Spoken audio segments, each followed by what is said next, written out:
4 years ago, we technically drove from Florida to Alaska, but we cheated a little bit because we only made it to the panhandle. But this time, we're doing it for real. We're going from Tallahassee, Florida to Anchorage, Alaska in my 400 horsepower track-built Evo And my 500 horsepower street-built STI. 10,000 miles across the continent in only 3 weeks. This trip is about accomplishing something that we've previously failed, and to experience as much of the continent as possible. Also, this is me. I'm behind the camera. What are you on probation for? I don't know, about 18 gun charges. A little bit of kidnapping here and there.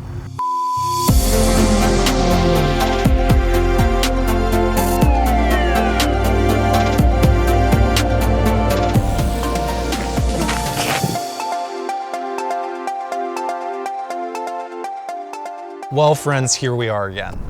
Back in 2018, Gears and Gasoline went on its very first big road trip, and that was kind of what kicked off a lot of stuff for us. Road trips have been very popular. Since then, we've done, I don't know, 5 or 6 more really big, bad ideas for a road trip, and it's always worked out. You know, we try and keep things spicy. We take cars that aren't necessarily ideal for lots of miles, but you know, in the end, it's a good time, and we've always made it to our destination and made it home. There's one exception to that, and it was our first trip. And if you remember last time, about 4 years ago, we didn't quite make it all the way to Alaska. We made it to the panhandle. We kind of cheated a little bit because we didn't have the right octane fuel, and we kind of ran out of time. But this time, got my gas can. We can get some octane booster at Advance. We're gonna make it all the way to like the mainland of Alaska and Anchorage, Alaska. That's the goal. We've got 2 roughly 500 horsepower cars. What could go wrong? This is such a bad idea. This is a terrible idea. The journey begins. We're headed down to Tallahassee, Florida in 2 cars, making a combined 1,000 horsepower.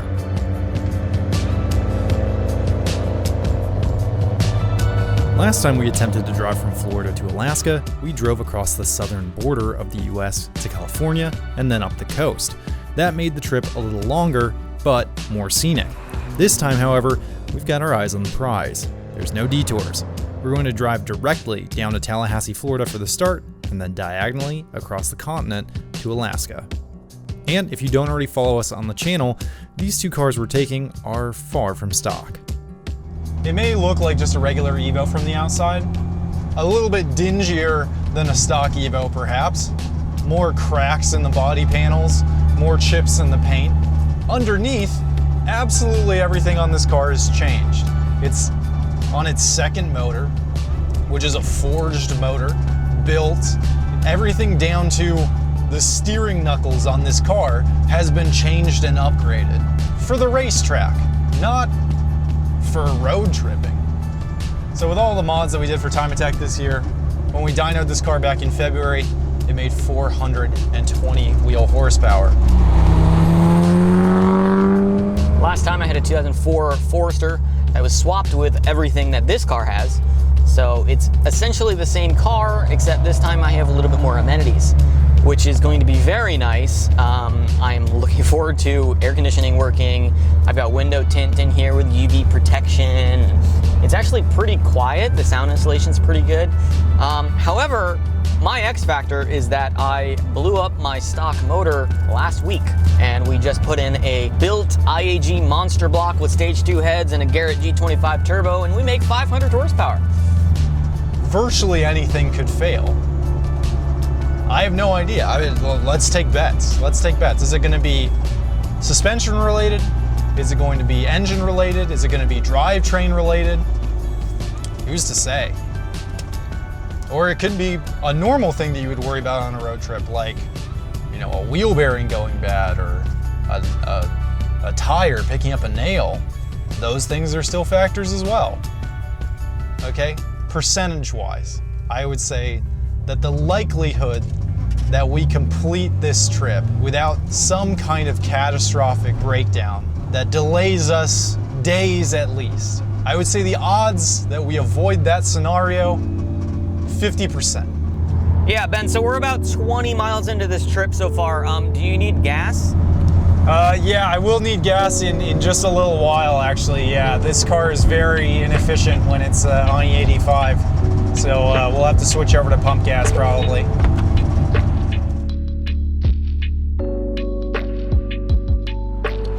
since I've gotten this built motor, I've never filled it up with anything other than E85. So now we're finally going to put some actual pump gas in it, which it is tuned for. So I'm sure it'll work fine. It's just a little nerve-wracking. Well, you know, you can use some points at Advance and get some 5 cents off at the pump by using advance code Speed Perks. Alright, I'd like to go home, please. But first, Alaska. Also, this is me. I'm behind the camera. We're not gonna put this in the end. No, I'm not. No credit. No credit, baby. All right, so road trip essentials, Ben. Let's see. Built motor? Check. 400 horsepower? Check. Aftermarket turbo? Check. Built trans? Double check. Built drivetrain? Let's see, 10-inch wheels? Oh yeah, 10-inch wide, absolutely. Zero faith in your automobile? I think that just about covers it. We should be good. Yeah, I think we got it. Driving 2 cars this modified across the continent is a bad idea.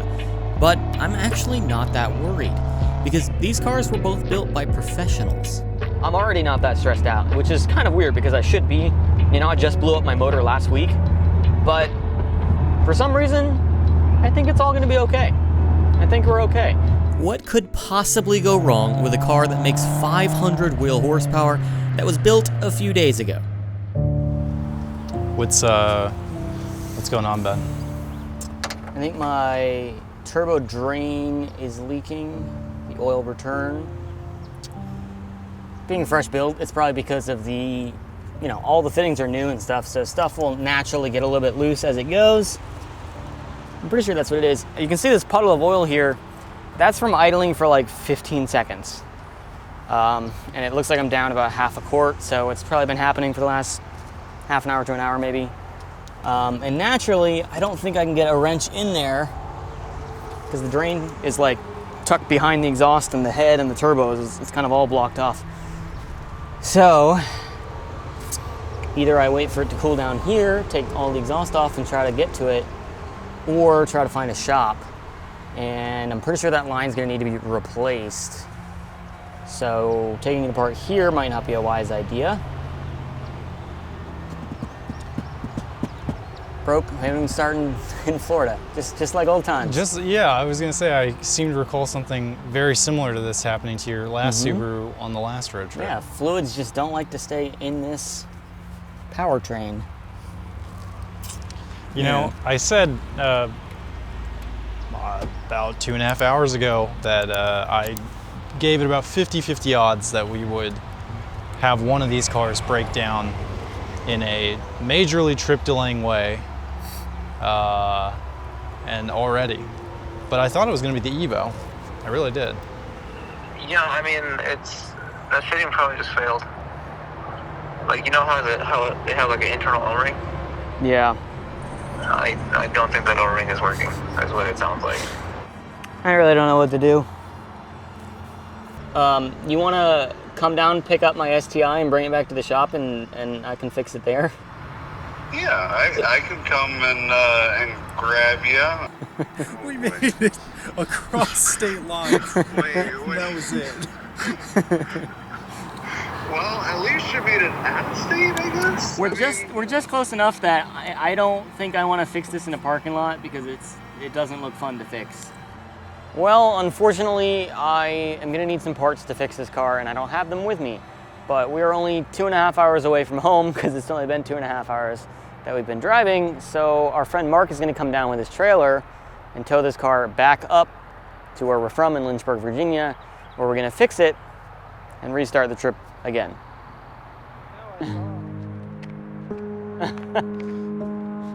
It's upsetting that the Subaru broke down so soon, and it's even more upsetting that it's such a simple issue. What we got going on here?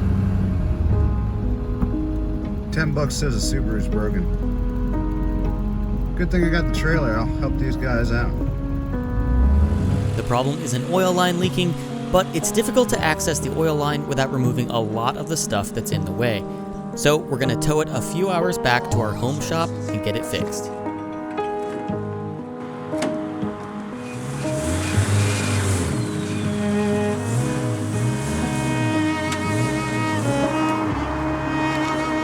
What do you think about that? Well, we didn't make it to Florida. Not quite. But I think we'll get it fixed. We'll be back on the road. Who knows, honestly.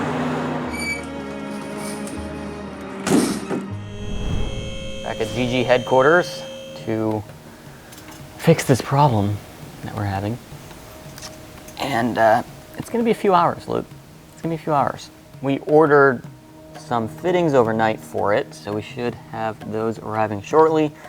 We'll be able to replace this line.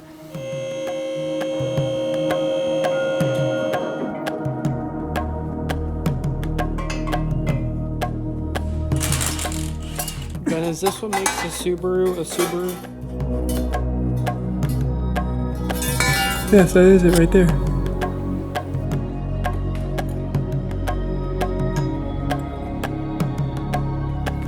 This is definitely the culprit. It might have either just been loose at the top, which we saw was a little bit loose there, just because vibration and stuff from break-in, or the O-ring in here. I mean, we wrestled to get this thing in, so it's possible the O-ring is damaged. So we'll make a new line anyway and put it in there. Maybe I'll run a little, just a dab of Loctite on these threads to make sure they don't back themselves off. Intertech literally overnighted this. 10:30 a.m. we got some new lines. All right. Got two fittings here.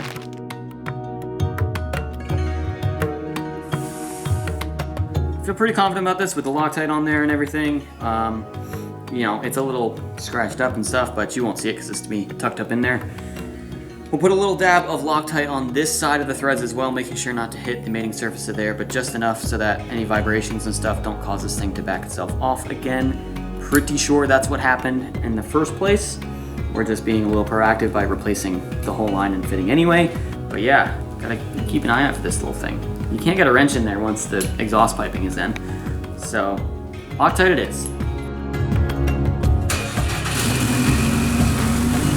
The new line is in and it looks dry. No leaks. Now we can put all of this behind us and act like it never happened. It's time to start the road trip for real now. All right, we're gonna drive these two cars from Florida to Alaska now, for real. Yep. Ben, we're gonna cut out that other bit, right? Yeah, no, that didn't even count. I mean, we haven't even left yet. I definitely won't put it in. Yeah, okay.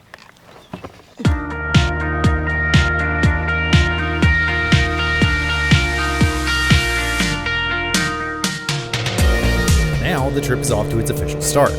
To make up for some lost time, we're going to drive 11 hours straight, all the way to Tallahassee for the night. All right, now that we are back on the road again, I am significantly more cautious, anxious, and nervous about this trip. It's a fresh rebuild, and we all know that that's a bad idea to take immediately on a road trip after a fresh rebuild. We did this before. We have not learned from our mistakes, and as a result, there's going to be some growing pains, as we have seen with my oil drain line. Let's hope that's the only growing pain. Dude, you are leaking something. Are you serious? No, I'm just playing, dog. Ben, the first time we left town on this road trip, about 2 days ago, I was extremely worried about the reliability of my car. But now, after seeing how unreliable your car is, I feel like I'm driving a Toyota Camry as far as reliability is concerned. Yeah, in hindsight, maybe we should have taken a rotary. It would have been more reliable. Certainly more reliable than a Boxer engine. I'm going to stop talking about reliability now, since it always seems to go so poorly for me.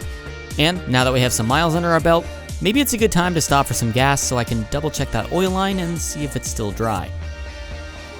Checking for leaks. I still smell it burning. It doesn't look like anything's dripping. It's still very wet under there. I tried to clean under there as best I could, but there's still a lot of residual oil. So I'm just gonna check every time we get gas. I'm gonna pop the hood, check the oil level, check everything over. Yep, still right where it was before. Valvoline still tastes good. Things are going good with the Evo. She's running fine. Feels bad to pay $4.70 for a gallon of 93. So that was $50 for 10.5 gallons. But let me do the math really quick on what kind of gas mileage that is. It looks like the Evo has been getting 19 miles per gallon for this first section. And unfortunately, the STI is doing a bit worse, filling up about 1 gallon more fuel. So, 230 miles, 13.642 gallons. That is 16.8 miles per gallon. This is highway. This is, I mean, I know the roof rack is causing some serious like air drag, but 16.8 is pretty low. That's horrible. Yeah. That's what I would expect you to get on like E. 1916. Collective 10 miles per gallon for both cars. Yeah. Wait, hold on. More maths. Okay. If the trip is 11,000 miles, and we can collectively do 10 miles per gallon. Hold on. Let's not jump to conclusions until we figure out what your gas mileage actually is. That's over 1,000 gallons of fuel. All right, I'm not gonna jump. We'll see if I can improve. For the next 230 miles, I drove as gingerly as possible, staying out of boost as much as possible. And a few hours later, we filled up again. So 236 miles, we got 13.680, 17.2 miles per gallon. So it's consistent. We're getting 17 miles per gallon for 10,000 miles. Good. I think it's good. Good for another 230 miles.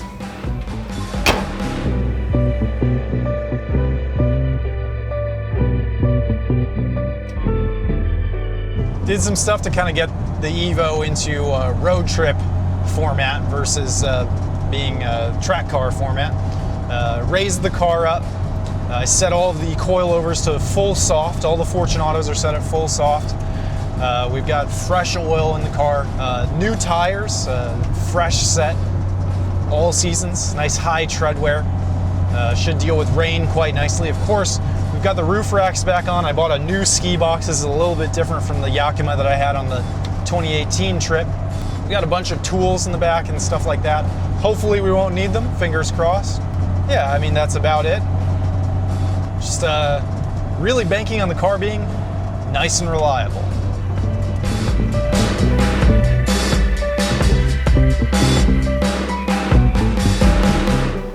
First day, yeah, not bad. No issues. So that's good. I pulled off the road at some point and this lip cracked off, so I taped it back into position.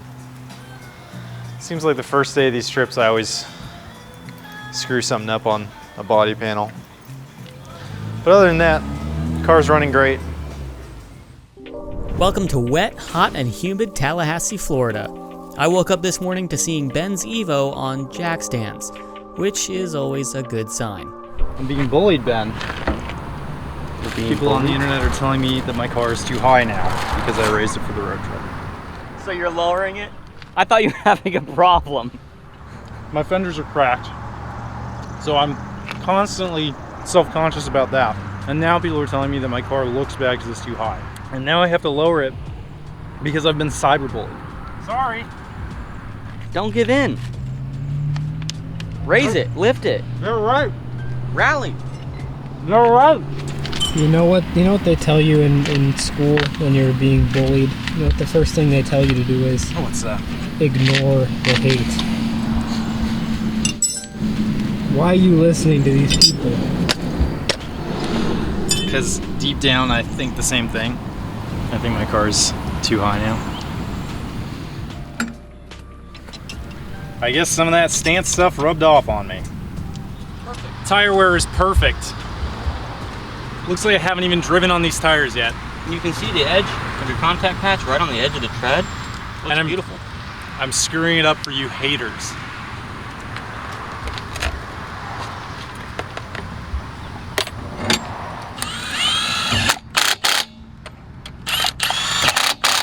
Whoa, we're back here in Tallahassee, Florida, and my God, Ben, why have you dragged me back here? We made it. We actually made it with only one hiccup again. It's like we're doing an exact repeat of the original road trip. All right, well, we're back in Tallahassee. We're gonna leave from the capital of Florida, drive diagonally across the continental US, shortest route possible. It's gonna be myself, Ben, and our cameraman, Luke. No support vehicle this time. We're just taking these cars, which is what we did on the original trip. Okay, can we just like kick this thing off? Because I am really starting to sweat. Yeah, all right. Turn your AC on. Yeah, I don't have any AC, Ben. But before we leave Florida, we obviously need to stop by Advance Auto and pick up some supplies so that we're well equipped for this trip. Well, I definitely need some bug and tar remover. Yes, you do. Freaking Florida. I'm gonna get windshield wiper fluid because I haven't had that in my car in years. And I'm gonna get octane booster, lots and lots of octane booster. Yeah, that's a good idea.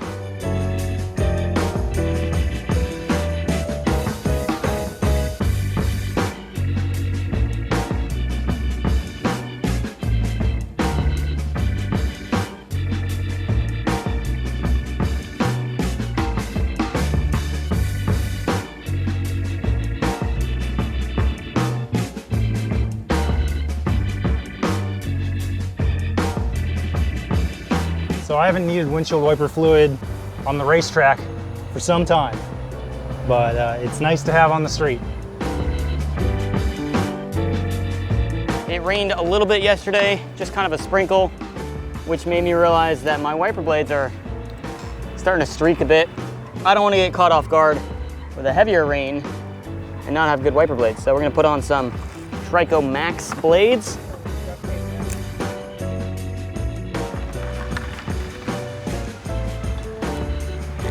And that's it. That's incredible.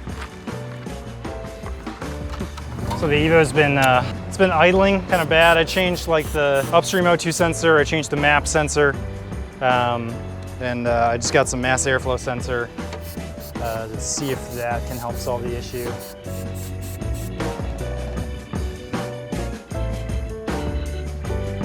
I'm worried about all the bug guts on the front, because it is Florida after all. We have a catless exhaust now. That means a little bit more horsepower, but also very, very, very dirty exhaust. So it's good. You can see it's kind of turns the passenger rear of my car like brown. It's just a bunch of unburnt exhaust, and that's driving me crazy. So I'm gonna try and look at that. You really got to scrub it, but that's the color it should be underneath.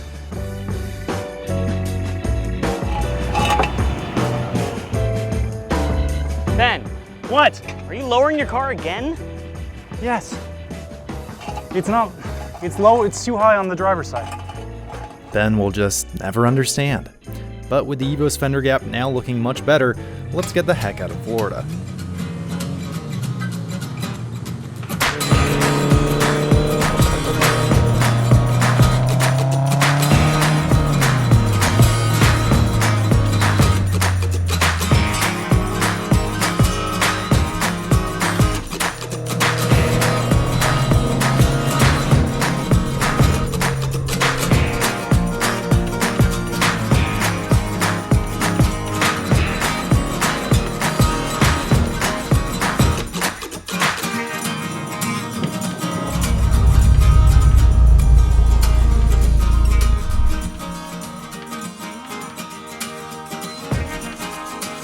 So the primary ingredient is alligator meat. The secondary ingredient is beef. Boy, Florida, I didn't realize is basically as southern as it gets. Tastes like pork. Yeah. Yeah, it tastes the same. It's, well, there's no pork in it. It's alligator meat is the main ingredient, and then beef. What if we find out we're both allergic to alligator? Luke is gonna be driving the STI very fast. Oh, that's pretty good. Kind of spicy a little bit. Yeah, I mean, that's the seasoning. Yeah. Yeah, okay. Well, this just tastes like jerky, so thanks, Florida. Now we've had alligator, so. Yeah. If you were thinking about coming to Florida for the alligator, it's not worth it. I got a little buddy. He's gonna ride with me to Alaska. He's named George. This is George.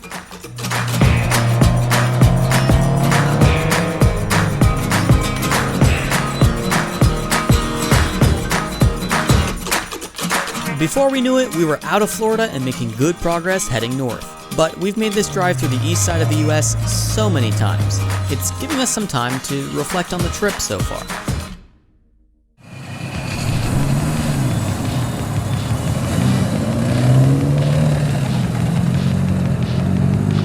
At a certain point in time, I've just got to accept that I am on a road trip with an idiot. Because the engine in Ben's Subaru was bone stock 3 weeks ago and blew up at less than 70,000 miles.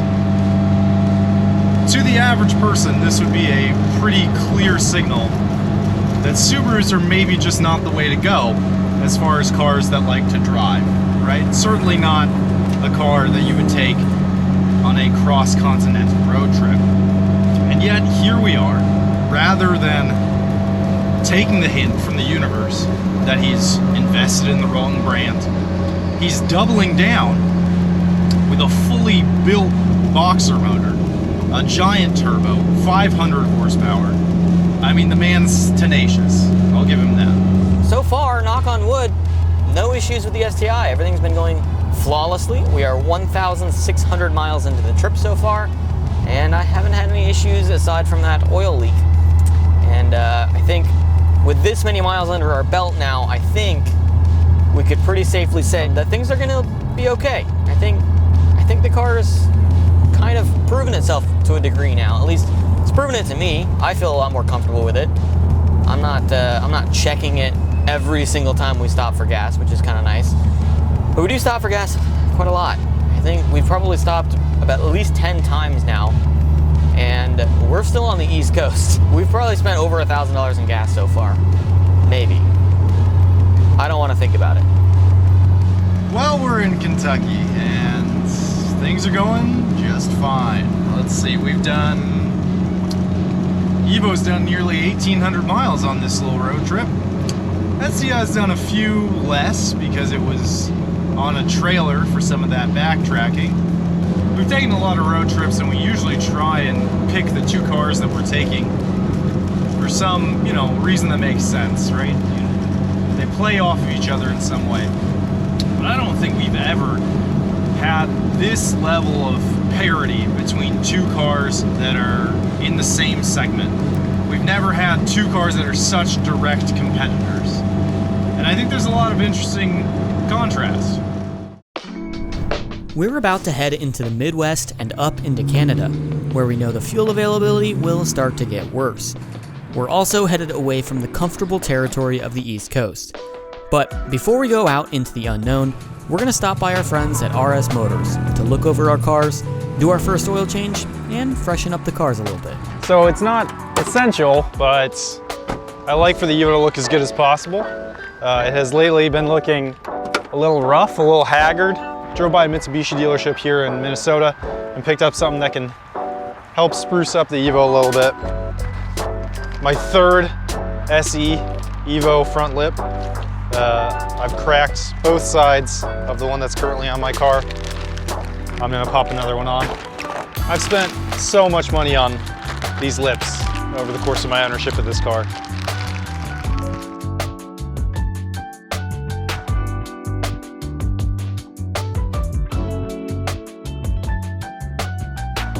Here's the thing, here's what you should be aware of. When I put this lip back on, the car is going to look exactly the same as how it just looked. I'm literally fixing the most minor of gaps, and there are other bigger issues to address. But, I don't know, I get obsessive about some stuff.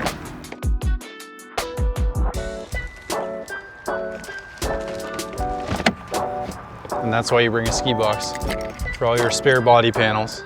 Meanwhile, inside the shop, we got the STI on the lift so we can look everything over and make sure there's no new oil leaks.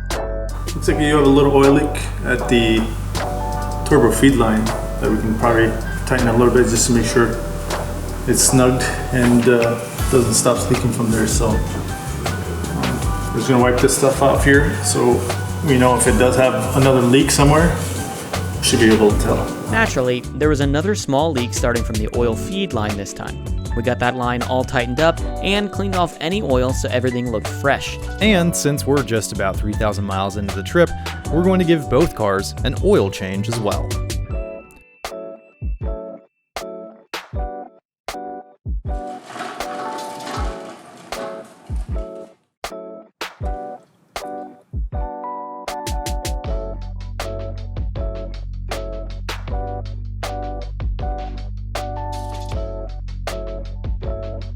Both cars are getting some fresh Valvoline oil. We're both going to be running 5W40 weight. So I was running some 20W50 for the first part of this trip. Now we're running 540 synthetic. This is how I widen the gap to Ben on fuel mileage. If this doesn't get me 21 miles per gallon, I don't know what will. Oh yes, that slippy synthetic. Looking good, looking good. We're all finished at RS Motors, and now it's time to head out, deep into the Midwest.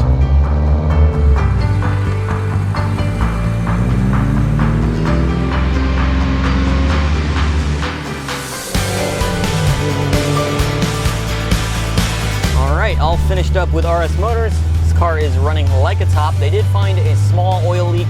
The oil feed line this time was leaking a little bit, but we got that tightened down. Got the oil changed with some fresh oil. So now our destination is Canada. Naturally, since we're in the Midwest, there's wide open fields, sweeping plains, vast tundra, and of course, some very unique statues. Holy it is so big.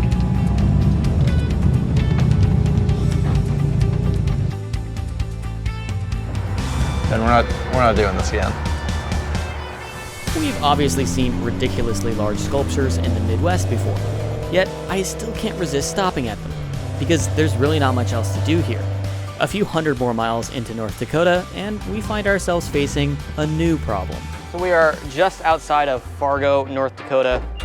We're already having some fuel issues. You'll notice this is a yellow handle, meaning this is E85, but they don't have 93 octane premium gas. They only have 88 octane. But the gas station up the road has 91 octane with no ethanol. So we're gonna put a splash of E85 in here to get that ratio up a little bit, and then we're gonna go up the road and fill up with 91 to get it to be E1091. And then we're gonna retune the car for 91 octane because it's tuned on 93 octane. Can I just say how badly I want to drive just a regular non-tuned car that can just run on 87 octane wherever I want to go?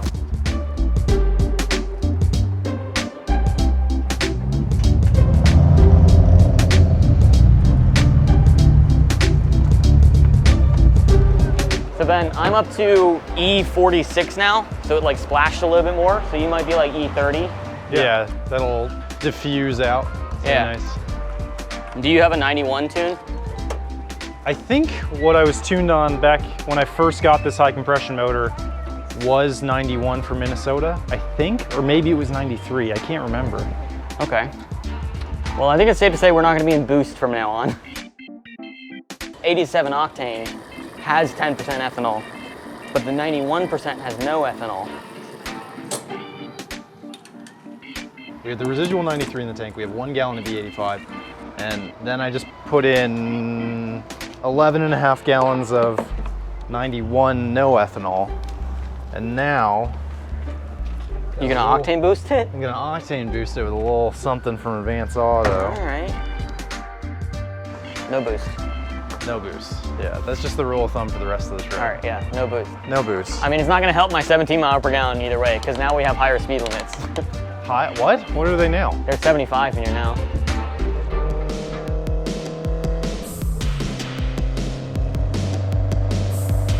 We're about to cross into the Canadian border, and I couldn't be more excited for the maple syrup and the poutine.